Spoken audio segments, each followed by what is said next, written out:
what's your favorite? How did you get? When will I be remembered? Was it ever? Where did all the other know? Oh, forget it. Soren, Bowie, Daniel O'Brien.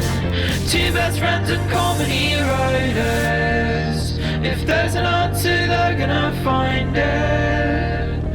I think you'll have a great time here. I think you'll have a great time here.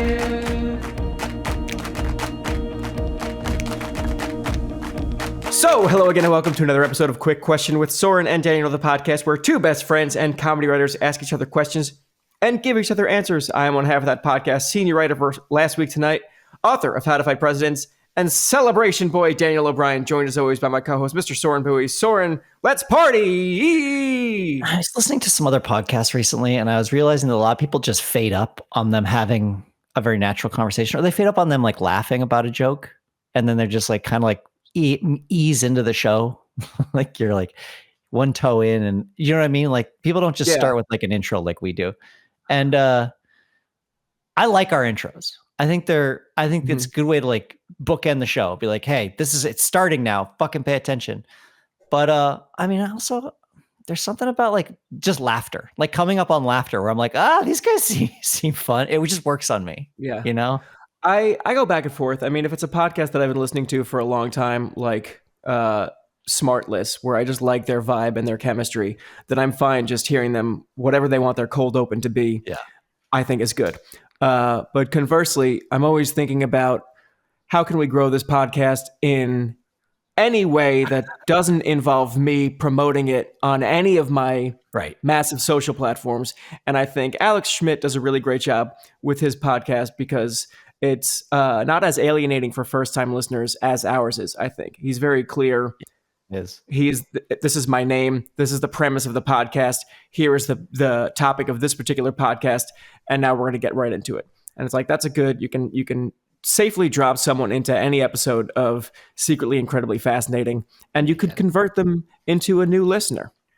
I think you're right. You can't do that at ours. Well, with your introductions, you can. I mean, it's the premise is flimsy but clear. We've always known that. I don't have to talk about this podcast much in my real life because my friends know it, and I don't go around talking about it ever.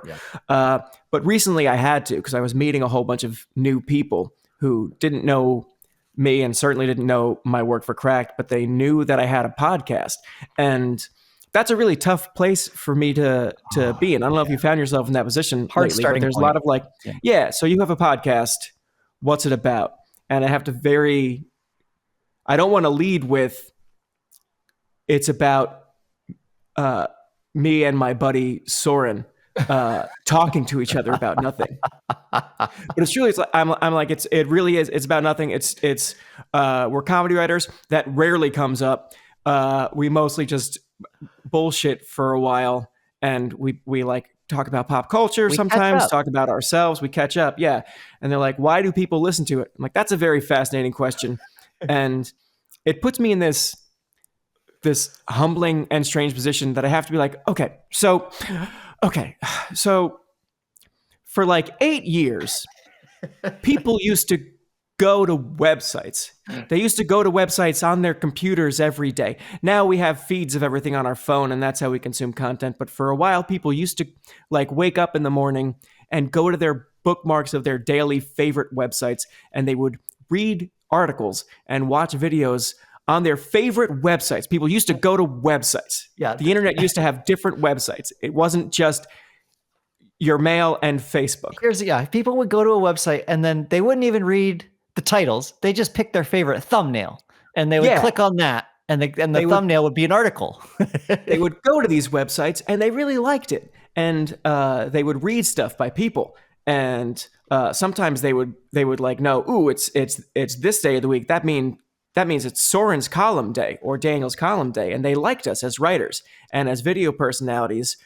And again, there aren't websites anymore.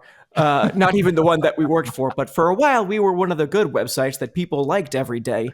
And it was called Cracked. Don't look for it. And it was a a common enough phenomenon that people could make an actual living doing websites. And we got so popular doing it that people still want to hear us today, even if what we talk about is of no value. And then they're like, oh, that's interesting. I'll check it out. I'm like, no, don't. Don't fucking Do not do that. I mean, don't listen to it. No. Actually, reading it might be better. I wonder if we come across better in a transcript. I don't know. It's difficult to be in the position where you have to say, where you have to explain to someone this podcast is successful because I am known to a very specific but kind of large community of people who care about what I have to say. Because you're always sort of on your heels if the thrust of your conversation is explaining to someone who doesn't know you that you are famous. Yeah. Oh, it's also, I mean, there's like a huge element that you can't really explain or articulate, which is when I'm talking to my friend, we're very charming together, which is like, it just works. Like that's like a thing I'd lived my whole life with, which is when I was trying to be an actor a long time ago, you tell people I'm an actor. They have in their head an idea of what a struggling actor is. And it's somebody who fucking sucks at acting, but is like sticking with it and like is just kind of pretty and not and like they're just like trying to coast on that and hoping they get lucky. It's the same with podcasting where people are like, oh, two white guys have a podcast. Congratulations. Like, that's what do you have 7 listeners? Like who goes to this? I'm like, no. What do you talk about? Movies? Yeah, sometimes, but we do it in a cool way. Let me ask you, Dan, do you still go to individual websites? I do. Yeah. I go to every day. I check out AV Club, even though that like RIP AV Club, that site has stood for a long time, but they've really been hit by the realities of internet content monetization, like the rest of us back in the day. It just has hit them a little bit later, but I still go there. I'll go to Vulture and I'll go to theringer.com and I'll read about, I like their sports writers and their pop culture writers. And that's about it as far as like websites I go to for content. I'll still check out like news websites and that's different for our industry, like Variety, Hollywood Reporter, and Deadline, so I could see what fucking bullshit those bootlickers are writing. What press release the studios have given to Variety so that they can... Yeah, what studio propaganda they're publishing as fact. I do that. I go to Variety and Deadline a lot for that kind of thing. Deadline in particular was really fun during the period where writers had all dropped their representation. Where there were no more agents, because like the agents clearly had a pipeline directly to Deadline. And Deadline did not give a shit what they published. They were scathing against the writers. And to the point where it was like, even people who just had like a cursory understanding of the industry and were just like reading Deadline were like, why do they hate writers?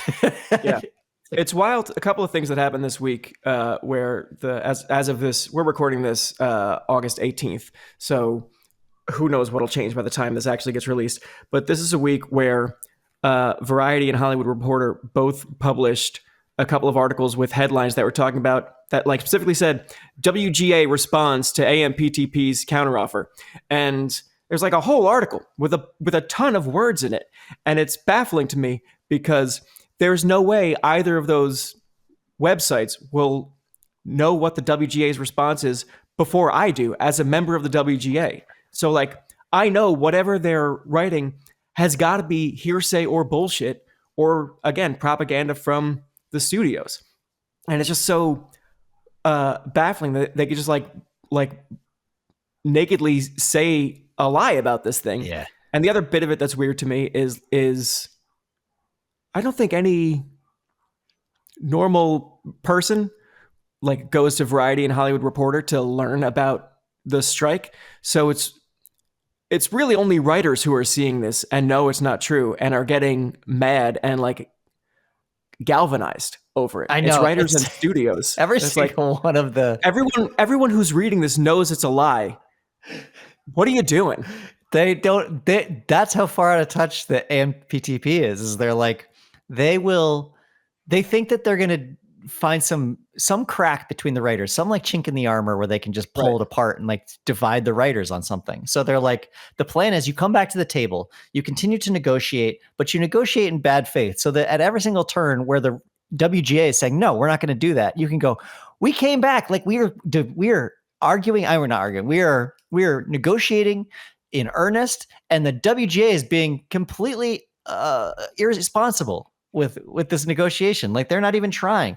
And like, that's the hope. So that then you can have the writers underneath there who are all struggling to pay their bills right now be like, what the fuck? Like, let's just make a deal. That's their hope. And that's just not, it's just not what's fucking happening. It's pretty great. Right. It's pretty great to have the internet and to have immediately everybody dunk on anything that comes out about the studios. This is really fun. Yeah. It's been very, very gratifying. I go to, it wasn't as, you could tell me though, it's not as gratifying as, getting paid and having secure health insurance, right? Would you say? It's pretty sweet. That was pretty. Yeah, that was better. Well, we're rare. I mean, we had good jobs. We had nice, great, fun jobs, and then, but nobody else did, and that's the problem. And so we're like, but I want to tell you, since you like The Ringer, that I think that you should start trying out Defector. That's like the only website I still go to because I love the writers there. And Ray Ratto, who is a sports writer, and David Roth, who is mostly a sports writer, but also like he like writes about Trump in such like a good and nuanced, detailed way. They're both very funny. Most of the Defector writers are incredible. Like they're all really fun to read. And even about sports that I don't give a shit about. Like there'll be an article up about the Phoenix Suns, and I'll be like, all right, well, Ray Ratto wrote it, so let's go check it out. Yeah.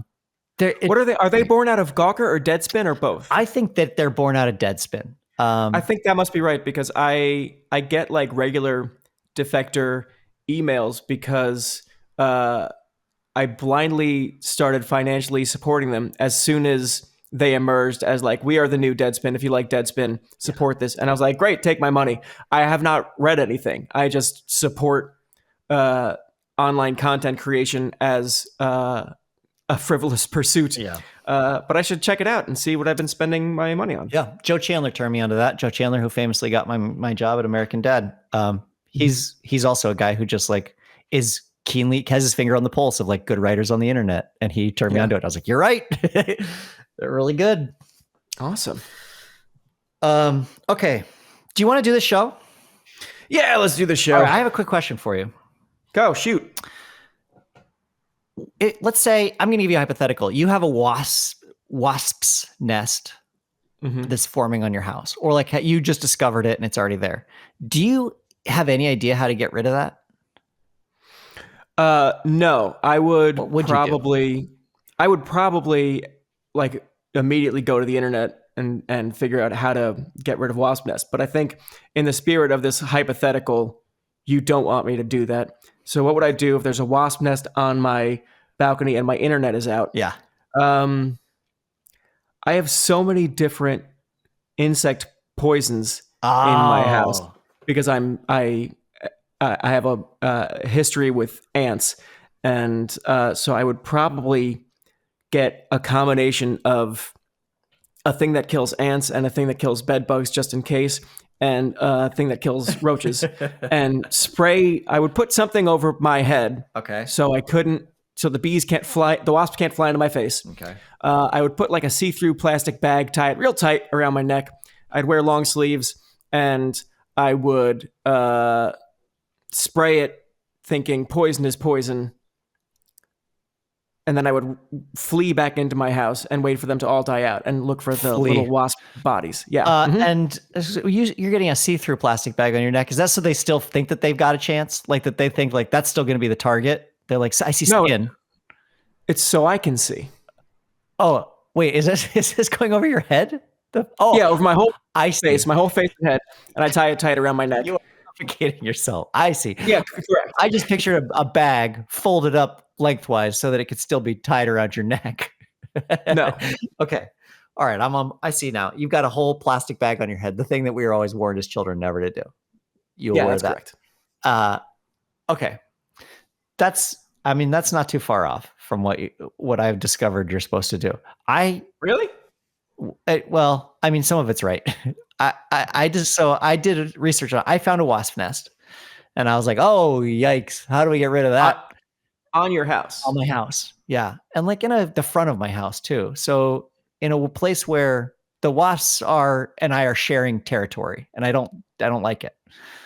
So I was like, I got to figure out how to get this thing off. And I've never done more planning for a single like 10-second event in my entire life, where I was like, I got to figure out, because I was like, certainly sprays. But then all I'm doing is like, they're all inside of it. There's a few of them on the outside, but if I spray the outside, it's the whole point of having an outside is that the wasps inside stay safe. So like, do I just spray it inside of a hole and then just run away as fast as I can? I was like, I don't want these things angry or knowing my face after I do a thing like that. I just want to like get rid of them in one fell swoop.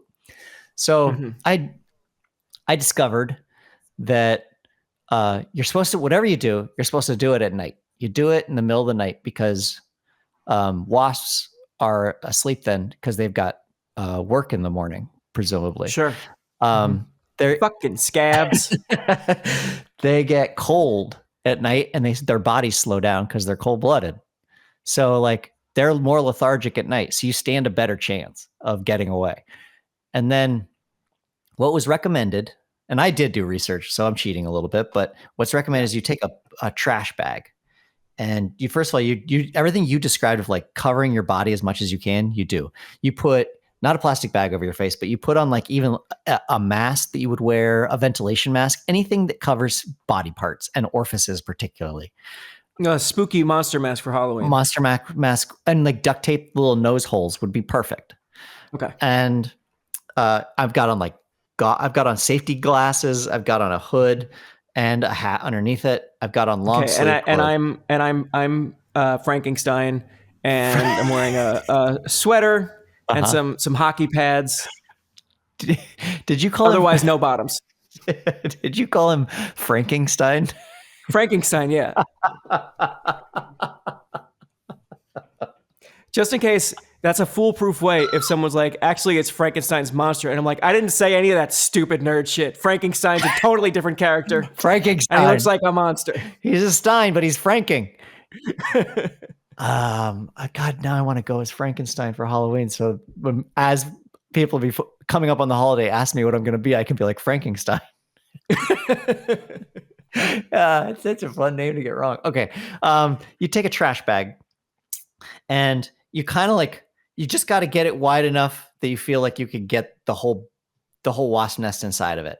The idea is that you sneak up on it in the night when they're sleeping and you wrap the bag around it as quickly as you can. And then you pull off of whatever it's connected to and the whole thing falls in the bag and then you tie it shut. And then eventually the wasps will suffocate in there and die. Oh, you don't take that to like the river and smoke a cigarette and toss it over a bridge or something? I think you probably could. Yeah, you're already doing weird shit at night. There's no way Colleen would let me put a plastic bag in river water. She doesn't need to know. So I set an alarm so I could get up in the middle of the night. On a night when I'm looking at the schedule and I'm seeing like on the weather app when it's supposed to be the coldest. And I'm like, okay, it's gonna get down to like 63. I hope that's cold enough. And I got up in the middle of the night, got my ladder out. I'm wearing clothes that look like I'm breaking into a house. And I have a pair of scissors because I'm like, I know I've seen the top of this thing and I know that it's just connected by this one little piece. And in general, wasp nests are like it's not a ton of area. And so I'm like, here's the plan. And I'm practicing it alone in my garage. I've got the bag. I'm snipping and then I'm closing the bag up as quickly as my plan is to just throw the scissors down to the ground and close the bag up. I just got to get it inside. And I'm like, I can do this. I get up there. I roll the plastic bag a little so I get some more space and open it and I grip on it. I get it around the wasp nest and they're all chilling there. Like it's really uncomfortable because as soon as I get close, there's like this quiver among the wasps where they're like, something's here, something's here. And I'm like, oh, they're getting ready for me. And I get the scissors up above it and they don't like that. Like some of them start leaving it and I'm like, okay. And I snip it. And the minute I snip it, it sticks to the scissors, which is something I didn't anticipate. So now like this wasp nest is attached to the scissors, and it's because it's made like the wasp nest is just made up of their spit and like whatever they've been fucking chewing on that turns it into a wasp nest. And so it's very, very sticky. And I'm like freaking out. And then I can't shut the bag because what I need to do is like peel it away from the scissors, but I can't let go of the bag either. And so I panic and I just throw the scissors and the whole thing inside the bag and shut it and tie it up. Yeah. And I can hear them. Yeah, you have more scissors in the house. Yeah. And I can hear them buzzing around in there. And then all of a sudden there's some wasps around me. And I'm like, what? Like, were these guys just out on reconnaissance and like came back? And I realized, no, when I dropped the scissors in there, I just punctured a hole in the bottom of the trash bag. And so I get it down on the ground and I step on that area to like shut it off. But now I'm stuck in the middle of the night. Yeah. Holding one end of a bag, my foot on the other one, and I can't go anywhere. Like I can't move. Yeah. Now the solution is clear. Set fire to your foot.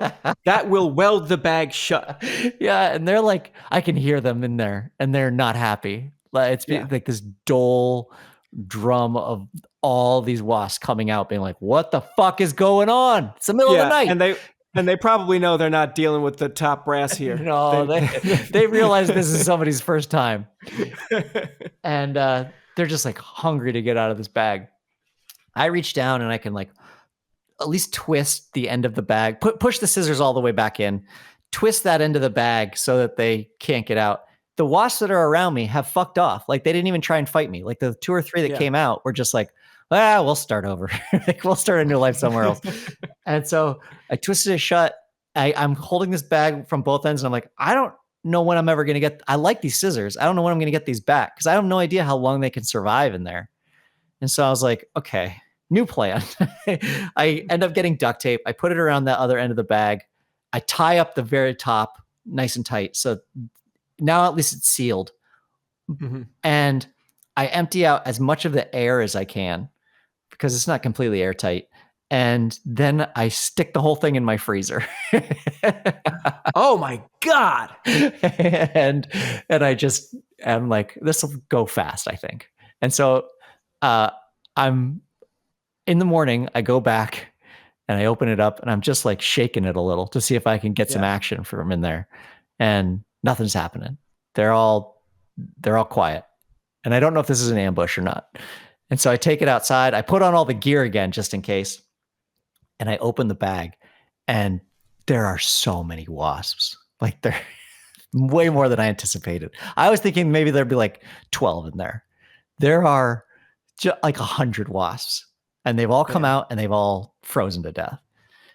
But I got my scissors back. I killed the wasps, got to just toss that whole thing, that whole mess in the garbage and not have to worry about it again. Yeah. And now you know what you're supposed to do. In the middle of the night, you put a trash bag around it and then just don't throw a sharp scissors inside your bag to cut it open. Yeah.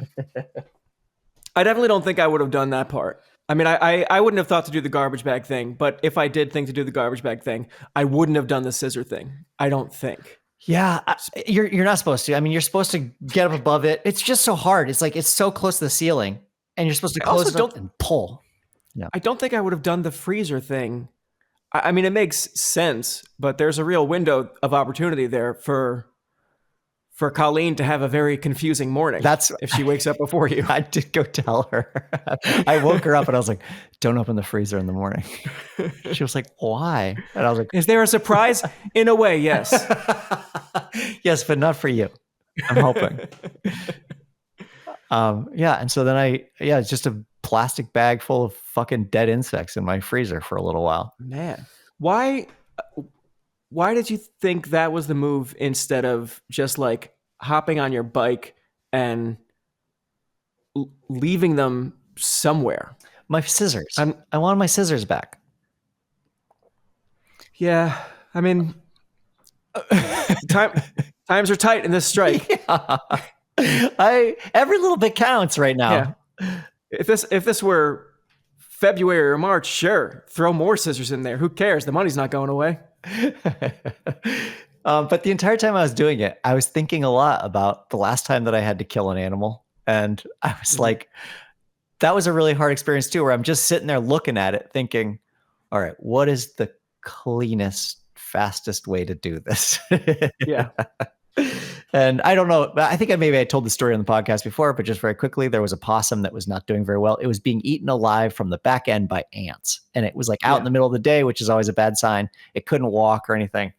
And I was like, it was in front of my son's daycare. So I was like, I got to get rid of this thing. I put it on a shovel and brought it home. And then I was like, okay, what's the best way to dispatch this thing? Like put scissors in its mouth. Put it in the freezer. And so I was like, I could hit it with a shovel. I don't think I can that's going to weigh on me a lot. Yeah. And it's also going to be very messy for my driveway. And so I had elected to drown it in a bucket. And that was also, it turned out, very hard on the soul. Where watching bubbles come out of its nose as it was like looking at me and like not wanting to die, like moving around a lot as I pin it down with a shovel in a bucket.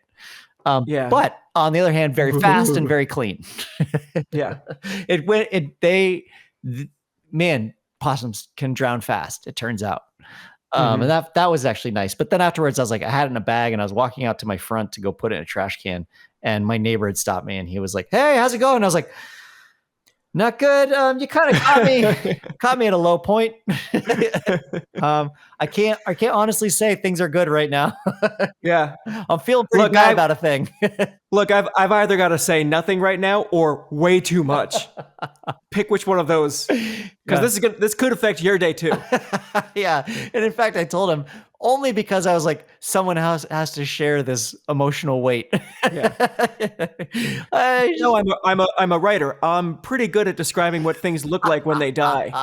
Now I've learned how to be very eloquent about what souls leaving eyes might look like. Okay, so that's out of the way. Anyway, what's going on with you? You having a good day? So anyway, as I'm like trying to think of like the best and fastest way to get rid of these wasps, I'm like, do I have to drown another fucking thing? All the air in this bag is worrisome to me. I don't even know if the water will get in there. So, and I elected to do freezer. Man, I am back on my ruthless lanternfly murdering bullshit. Have they been a problem at all in California? Is it strictly East Coast? Lanternfly. Let me take a look at these things. Oh no, we don't have these.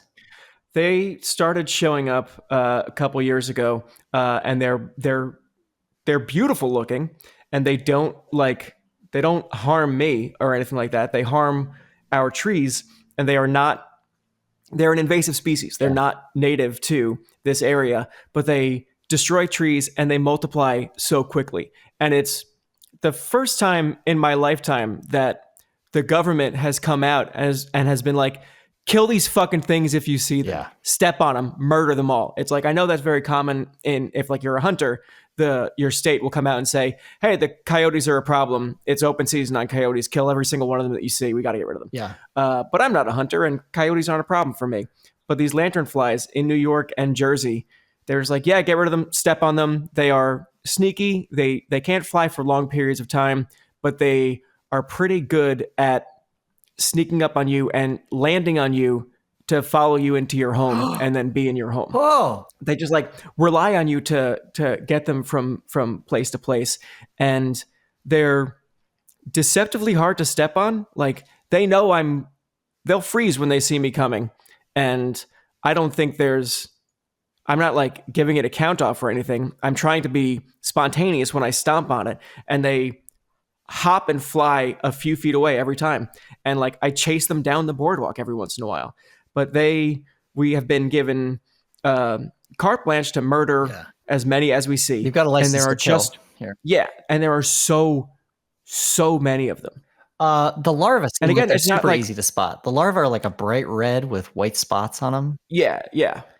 They're always easy to spot. And like New York and New Jersey again, and probably other places, there's so many of them. So you'll see one and then you'll see 6. And again, it's not like if I had an ant infestation in my house, that's worse than a lanternfly infestation, or like bees or wasps or spiders or mosquitoes or anything that like bites or harms me is objectively worse for me.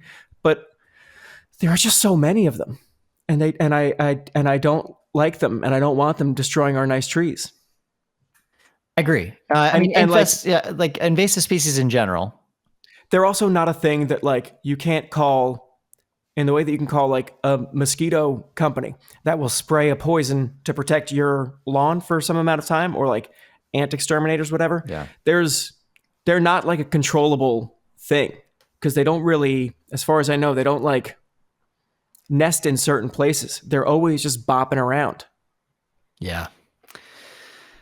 Yeah, I mean, so I don't know if this is a thing that happens on the East Coast, but there's a certain season, usually it's like September and October, which happens to be really nice because it's around Halloween, when spiders just overrun Los Angeles.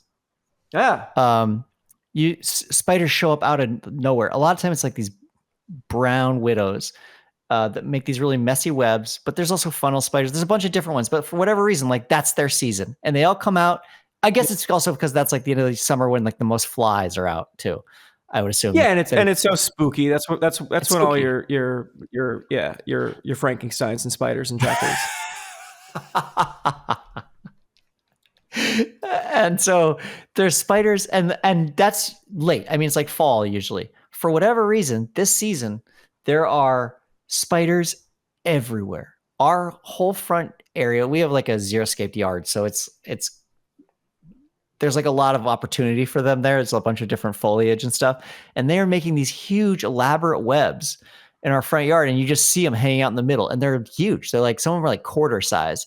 And my wife was like, can you get rid of the spiders? And I was like, no, because surely they're there for a reason. Like, these are succeeding. These are thriving spiders. Yeah. And that means that they're killing something I also don't want here.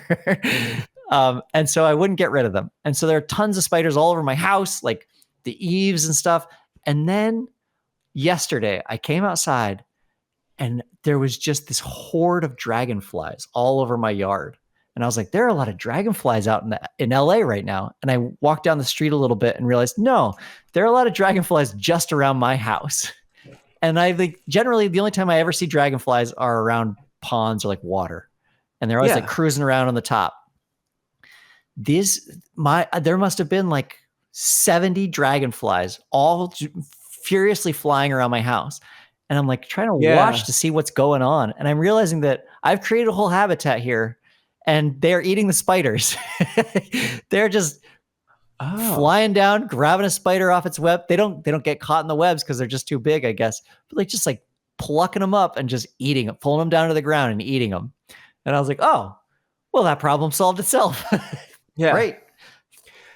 That's a little scary in its own right too, because it's so rare for me to see dragonflies, and I like seeing them. Yeah. I think they're cool. They're really interesting looking. They look like a spaceship. Their name is Dragon. That's my name too in some circles. And I just think they're fun and cool. I don't think I would do well if I saw a lot of them together. Yeah. Well, that's in my space or not in my space. I think it would just be like, oh, I don't want them coming at me like 70 tiny bullets. No, a swarm of dragonflies seems tough to deal with. Yeah. I don't think I would like them all around, hovering around me. I was reading a book and it was talking about dragonflies. It's like this little girl was having a carefree summer on a lake and she's talking about how dragonflies stitch your mouth shut. And I was like, what? What is that? And she had a different name for it in the book and I can't remember what it was. I think it was like needle flies or like knitting flies or something like that. Mm-hmm. And so I looked it up, and the myth is that they can stitch your mouth shut and sometimes the eyes and ears of lying children. And I was like, hell yeah. So like for a long time, I think people thought that they looked like knitting needles or something. Sure. Because of their body shape. And then the concern became, same with like earwigs, for instance, like that they just like, well, surely that's meant for us, and it's meant to do something terrible to us. It's going to stitch all our orifices together. Right. That's a thing I know. Earwig. Growing up, people said, "Oh, they're earwigs, and they're called that because they use those objectively terrifying-looking ass pinchers to crawl into your ear and do ear business." I believed that for a very long time, and that's like a mistranslation of the original French, which is like, no, we called them something that because they look like earrings because they have those two hooks that like They don't actually do anything to your ears, but if you were a worthless French person and you saw an earwig with those little pinchers, you'd be like, s'il vous plaît, earring. I didn't know that. That's great. Yeah. Yeah. So your ears are fine. You don't have to worry about it. I don't even think that they pinch with those things. I think that that's specifically for mating. Like that's how they hold on to each other. Yeah. Okay. So I did not know that. That's good news. Yeah, man. That's what this show's all about. While we're on the subject, there's another thing that I wished was true. I read it and I immediately was like, this is the coolest fact in the world. I'm going to share it with everybody. And then I did some further research and realized, oh no, this is not true at all. Question mark. There was a book at my vet that I was reading through and it was talking about cats. And it was like, do you know the birth of the question mark? It's based on a cat. Because when the cat is very curious, they do like these very specific things with their tail. When they're like looking at something, they curve it and it looks a lot like the top of a question mark. And then do you want to guess what that little point at the bottom of the question mark would be if that's the cat's tail? The butthole. That's right. And so the birth of the question mark in this book was saying that the birth of the question mark was to imitate the back of a cat when it's curious. So you're getting that little point on a question mark was a cat's asshole. And I was like, perfect. I'm logging that information away and I'm bringing it out at Thanksgiving. It's not true, unfortunately. And it's one of those things that I still wish was true. I think I'd like to think that you and I could have really thrived in a time before answers to things were readily available. Oh my God. And you realize that people would listen to you if you just seemed confident and had answers that like wouldn't hold up to a ton of scrutiny, but would hold up to just enough that people would believe it and spread it around. Well, I think we'd be decent. I mean, the value in knowing what's interesting about anything is like, it's priceless. There are so many people in so many different fields who have no idea what's interesting about their field. They were passionate about it and they assume everybody else shares that and they just can't look at it objectively. You and I are passionate about nothing. And like, we're just dilettantes. we just pick and choose from any other walks of life. And we're like, oh, that's sort of interesting. That's sort of interesting. And we can understand objectively, like what is interesting about these things. So very good conversationalists, also very big liars or like full of disinformation. Right. Sort of like talking to a child where it's like, I can't answer all of my nephew's questions, but I can't give him information, but I can give him answers. Yeah. I can give him a story that will like hook him and make him think that he's learned something and that the world is magical. And then I can walk away and leave and go on to another town and find another nephew. Find another rube somewhere. I'll believe your stories. Yeah. I mean, there's so many things that I've picked up along the way that I don't even know if they're true or not, but I say them like they're truth. And then later we'll find out, I'm going to have to walk that back. I'm going to figure out who the people are that I told that question mark thing to and just walk it back. I was talking to somebody about the phrase break a leg when someone's auditioning for something and they say break a leg. Say, the reason that they say that if you're auditioning for a role, they say break a leg because they're essentially saying, I hope you get in a cast. And the person was like, is that true? She's like, do you want it to be? Sure it is. Who cares? You're like, there's not going to be a test. Who cares? You're like Calvin's dad in Calvin and Hobbes, where like his answers rule. Like I love his answers for stuff because Calvin has these big philosophical quandaries and like his dad's like, no, I got the answers for that. And they're like very fun. None of them are true. Yeah. Aspire to be like Calvin's dad. Yeah. God damn. How'd you think of that? That's really fun. I'm sure I heard that from someone else. Yeah. I do know the original way break a leg or the origin of it. What I'd actually learned from theater was that it was just like a superstition thing where they don't want to like, we just decided it was bad luck to say good luck or you're going to do great. Say the opposite. So you say the opposite of that. Yeah. The only anecdotal birthplace I'd heard about that was tied to John Wilkes Booth, who after he shot Abraham Lincoln, a president, How to Fight Presidents, available at Amazon. He fled and broke his leg. Yeah. Yeah. But he also had a great performance, stellar performance in that. Yeah. And so, we should all aspire to be like John Wilkes Booth. Absolutely. 100%. But even that story, it feels. I will also tell that story to anyone who to all of our millions of listeners. I'll tell it. I don't know if that's true, and I truly don't care. It seems way too neat for that to be true. Yeah. But it does seem strange also. I mean, any of the origins seem very strange that you would say the opposite, like that there are theater gods, or like that fate is listening to you before your performance and really wants you to not have what you want. Like really does not want you to succeed at whatever you're looking to do. So if somebody says good luck, it's like, nah, fuck them. Like they're going to do bad. You're like, really do a great job out there. Those theater guys don't want that. What they do want is for you to be miserable. So if somebody's like, hey, break a leg, they're like, oh, he wants to break a leg. I'm going to give him the opposite. He's going to have the performance of a lifetime. And he'd be completely healthy the whole time. That's also very strange to think. Yeah.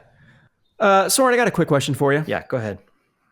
How come at the start of this episode, when I called myself Celebration Boy and then asked you to party, did I not? You ignored all of that.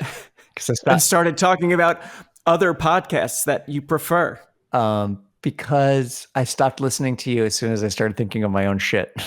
Oh, okay. Daniel, why are you Celebration Boy today? Oh, thanks, man. I came in just buzzing with energy because my car broke. It just wouldn't start about a week ago. And I had it towed to a place, and they very expensively fixed a thing they said was wrong. And then my car started again, and that was great. And I was in the city for a few days, so I drove to New York and left this morning from New York, and my car wouldn't start again. And the parking lot attendant informed me about it. He's like, I tried to jump it the other day and it worked, but now it's the jump box isn't working. And I was just like so mad because this is a bad time, and I just spent stupid money fixing this car, and the attendant was trying to jump it with a jump box, and that wasn't working. He was like, let me pull my car around and try to jump it with that. And he pulls his car around, and then it's like, wait a minute. And he puts out a safety cone to make sure that no one comes and disturbs the cars. All I'm thinking this entire time is my car is going to be dead in this tight, narrow New York City underground parking thing, which is it's total chaos. No one is ever supposed to see those things because they cram so many cars in there. And all I'm thinking is like, there is no way a tow truck will ever get in here for my dead car. And even if it ever does, where am I going to ask it to take it? I'm in the city. This is such a nightmare. And then the very nice parking attendant gets my car started and like moves the cone away, clears some other cars out of the way. I'm about to go, and I'm still like, even though my car is working, I'm fuming in my car. And he runs back up to me and puts a finger up, say 1 second, and like double checks to make sure my hood is closed. And in my brain, I'm thinking, asshole, just get out of my way. And I drive. I had a scheduled gym class that I take in Jersey. I was like, I'm gonna go to this class and get my head screwed on straight. And then I'm going to deal with the car after that, because I know the class is near a mechanic and I will at least be closer to home, and like, let me just fucking cool off and sweat this out. I go to the gym, I do my class, I crush it with the wrong kind of energy. And you know how you're so mad that you don't pay attention to your form anymore and it's going to hurt later? Yeah, like it's one of those days. It's just like you gain this new strength from being angry. And then I call AAA, and I'm prepared to wait for a very long time. And AAA shows up so quickly, and he was like, "What do you need?" I was like, "I need just a jump. Hopefully, it's not starting again. And just once I get a jump, I'll take it to this mechanic I know." And he lifts up the hood and immediately fiddles with a connector on my battery, and he says, "Start it now." And I started, and it works. And I was like, "Oh my God, what did you do?" And he's like, "It's this connector here, this connector on the battery. It's loose. You need a new one." And I was like, "Stay." And he said, "Give me 1 second." And he goes to his truck to get tools. This guy who was just supposed to jump the car is now like taking tools to work on it. And I was like, "Hold on a second." And I run into my car and I get a replacement connector piece for the battery. And I was like, is this the piece that you need? And he's like, yeah, that's perfect. And this guy who was, again, just supposed to do one job, completely fixes my car. It's not good as new. It's a 2007, but it works, and I can start it whenever I want and drive it around. And I was so happy, and I was staring down the face of having to go to a mechanic. And like, I called the original mechanic because it's a chain, and I was like, hey, you fixed my car on Saturday and it's not starting again. And they're like, all right, bring it back here. It's like, no, you are an hour and a half away. I only took it to you because I happened to be there when it broke. I'm not going to have it towed to you. I'm going to have it towed to another brick in your chain, another link in your chain. And they said, well, they probably won't take it. They're going to probably advise you. They don't want to touch it if we were the ones who did the service. So they're probably going to send you up here. And I'm thinking, great. Whatever that tow is, I'm going to have to pay that. And then whatever other thing they find that's broken, I'm going to have to pay that. So realizing I don't have to do that because it was a simple thing that this guy fixed was a weight was lifted off my shoulders. And it also made me realize that this entire day I was met with nothing but kindness from strangers. Yeah. From the parking lot attendant who was like going out of his way to try 2 different ways to jump this car and make sure I was leaving safely and wish me good luck, to this AAA employee who didn't need to fix this. He could have just tried to zap it or said, you need a tow. Just taking time out of his day, knowing that like he can't charge me for this service. He was just doing it. And just like how closed my eyes were to this, and in fact, it probably made me madder that I was like, where am I supposed to put this anger if everyone's being so nice to me right now? That was a feeling I would try to capture in you on your birthday back in the day. Yes, was like, absolutely. Because that's when you were at your maddest, when you had nothing to do with your anger. And I would try to achieve that on your birthday every year. But I know exactly what you mean with where when you are completely helpless, you unlock this new kindness from the people around you. Yeah. In a way where you're like, oh shit, the world's good. But I'm still really angry right now. When I had broken my wrist and I was on my way back to Colorado, I had like this huge splint on. It was imperative that I get to Colorado for a separate reason, but like I had this huge splint on and it looked like I was turning into a Wickus from District 9. And how do you whippings with? And I was so unwieldy and awful, and people would see me in the airport and they were so much gentler with me, just like in general. And it's just like there's like surface level interaction with people. And then as soon as you are helpless or like a baby, like a child, like people do the same thing, you just unlock this new level where there's like way more compassion in the world than you anticipated. And you're like, oh shit, everybody's actually pretty good. Yeah. When my wrist was broken at the same time that I was moving to New York, I had like 2 or 3 big suitcases with me that I was loading onto the train like I'm an ingenue in a musical in the past. And I'm on my way to the big city. And a guy at the train station leaving from New Jersey was like, here, let me help you with those bags. And he helped me bring them because I only had one hand to do all of this. And 45-minute train ride later, he finds me again. And he's like, you're probably going to need help getting off the train too, right? I was like, yes, please, sir. And he like helped me through the train station and helped me get a cab. And I was like, fucking people. People are so great when I'm at my weakest. Yes. And I also wish it didn't, like an ugly thing about myself for today's experience, I wish it didn't take things working out for me to reflect on how kind everyone had been this whole time. Like if things didn't work out, then I'm sure I paint a different picture. Right. It's hard. And then the parking attendant was taking too long. And then the AAA guy didn't even fix my car. But everything worked out. So now I love everyone. So I'm also surprised there's a part of the story that you didn't latch on to. Because once the car was working and I was so excited, I called my girlfriend because I was giving her the play-by-play of what a terrible day I'd been having.